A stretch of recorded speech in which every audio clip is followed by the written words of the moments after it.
ପାଗଲ बोलो ଚିକେନ ଖାଇବାକୁ ମନ ହଉଛି। आज मु तो ପାଇଁ ଚିକେନ ନେଇ ଆସିବି ହେଲା ठीक है। ପାଗଲ ଓ ମୁଁ ଦିନେ କହୁଛି ଚିକେନ ଖାଇବନି ମୁଁ ଖାଇପାରିବି। କଣ ହେଇଛି ଗାଇ ପାରିବୁନି ନୂଆ ଦାନ୍ତ ଉଠୁଛି ଦରଜ ବିନ୍ଧୁଛି ଜୋରେ। ହଉ ସେ ଏକଳ ସିନା ଖାଇ ପାରିବୁନୁ ଏକଳରେ ଖାଇବୁନୁ बात तो सही है।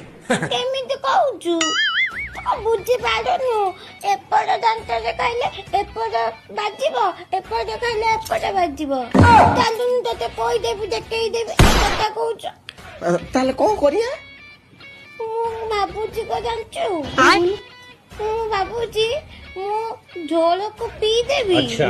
ମାଉଁସ ଗୁଡାକୁ ଗ୍ରାଇଣ୍ଡିଂ କରି ଖାଇଦେବି। କାଇଁ କହିଲ ମାଉଁସ ଗୁଡା ଚୋବେଇଲେ ଦାନ୍ତ ବିନ୍ଧିବ। ତାହେଲେ ବଢିଆ ପ୍ଲାନ୍ କରୁଛୁ ଆଉ ଠିକ ଅଛି କିନ୍ତୁ ଚିକେନ ଖାଇବି। ଠିକ ଅଛି ହଉ ଲୋ